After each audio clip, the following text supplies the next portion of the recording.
جوہد ہر شخص جانتا ہے، جیم ہار دال کا مادہ جوہد، کوشش، to strive for something, کسی چیز کے لیے جد و جہد کرنا، کوشش کرنا، محنت کرنا کسی چیز کے حصول کے لیے، یہ جوہد ہے۔ لیکن جہاد یا مجاہدہ باب مفعلہ میں جب آ جائے گا تو یہاں اب دو طرفہ عمل ہو جائے گا۔ جوہد کے مقابلے میں، جوہد کسی رکاوٹ کے مقابلے میں، اس کے لیے انگریزی لفظ ہوگا بہترین، to struggle, struggle against something. Struggle کے ساتھ ہمیشہ آپ کو struggling against heavy odds, against کا لفظ جو ہے مناسبت کے ساتھ آتا ہے، اور اسٹرائیو کے ساتھ to strive for something, کسی مقصد کے لیے۔ تو گویا کہ جوہد جو ہے وہ ایک یک طرفہ عمل ہے، آپ کوشش کر رہے ہیں کسی کام کے لیے، اور جہاد جبکہ کوئی مقابلے کے اندر کوئی رکاوٹ موجود ہے، آپ بھی ایک کوشش کر رہے ہیں، کوئی اور بھی کوشش کر رہا ہے، کوشش کا کوشش سے مقابلہ ہو رہا ہے، کوشش کا کوشش سے تصادم ہو رہا ہے، تو یہ جہاد ہے۔ بالکل اسی طریقے سے قتل اور قتال ہے۔ قتل ایک یک طرفہ عمل ہے، ایک شخص جا رہا تھا، کسی نے گولی مار دی، اسے تو پتہ بھی نہیں تھا، اس کے ساتھ گمان میں بات نہیں تھی کہ کوئی مجھے گولی مار دے گا، قتل ہو گیا، یک طرفہ عمل ہے۔ لیکن قتال یا مقاتلہ باب مفعلہ میں جب آئے گا تو اب یہاں پر یہ ہے کہ دو فریق ایک دوسرے کو قتل کرنے کے درپے ہیں، قتل کے مقابلے میں آ رہا ہے، ایک فوج دوسری فوج کے مقابلے میں، وہ اس کو قتل کرنا چاہتا ہے، یہ ان کو قتل کرنا چاہتا ہے، اب یہ قتال بن گیا۔ تو قتل سے قتال اور جوہد سے جہاد، یہ بالکل سادہ بات ہے، اور اس کا مفہوم جو ہے، چونکہ لفظ جوہد ہماری اپنی زبان میں عام مستعمل ہے، اس اعتبار سے اس کے مفہوم کو سمجھنے میں قطعاً کوئی دقت نہیں۔ اب آئیے یہ اصطلاح جو بنی ہے، سب سے پہلے مکی صورتوں میں دیکھتے ہیں جہاد فی اللہ، وہاں لفظ سبیل نہیں آتا۔ ابھی آپ نے آیات سنی ہے، سورہ حج کی آخری آیت، وَجَاهِدُوا فِي اللَّهِ حَقَّ جِهَادِهِ، جہاد کرو اللہ کے لیے جتنا کہ اس کے لیے جہاد کا حق ہے۔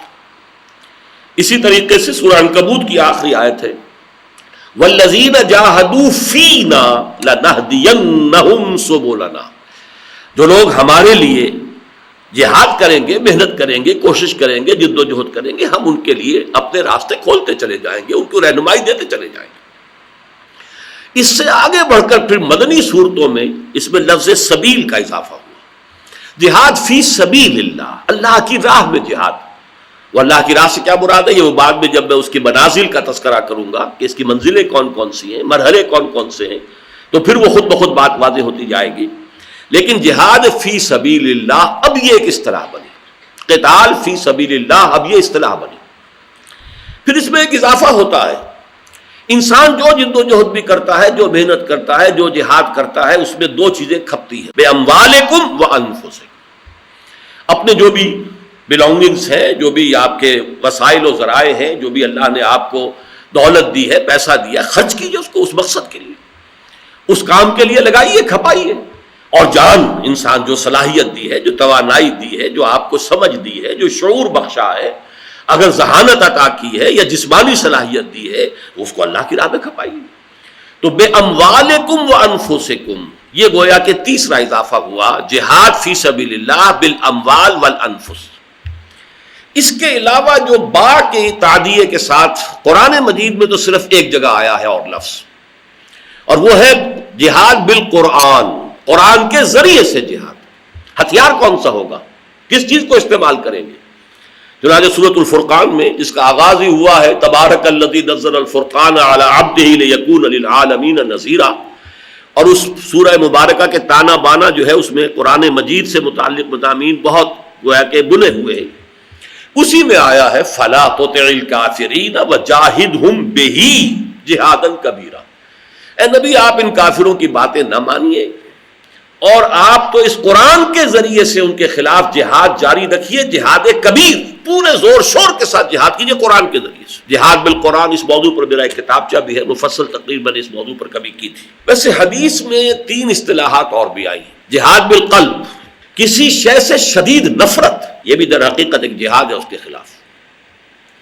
پھر جہاد باللسان، اس کے خلاف زبان کھولنا، یہ جہاد کا اگلا درجہ ہے۔ پھر جہاد بالید، ہاتھ سے، طاقت سے، قوت کے ساتھ اس کے خلاف کوئی کوشش کرنا، یہ گویا کہ سب سے اونچا درجہ ہے۔ 2 احادیث میں یہ درجات بیان ہوئے ہیں، حضرت ابو سعید خدری رضی اللہ تعالی عنہ سے یہ مسلم شریف کی روایت ہے، من رأى منکم منکرا فلیغیرہ بیدہ فإن لم یستطع فبلسانہ فإن لم یستطع فبقلبہ وذلک اضعف الایمان۔ اور اسی مضمون کو لفظ جہاد کے حوالے سے حضرت عبداللہ ابن مسعود نے بیان کیا۔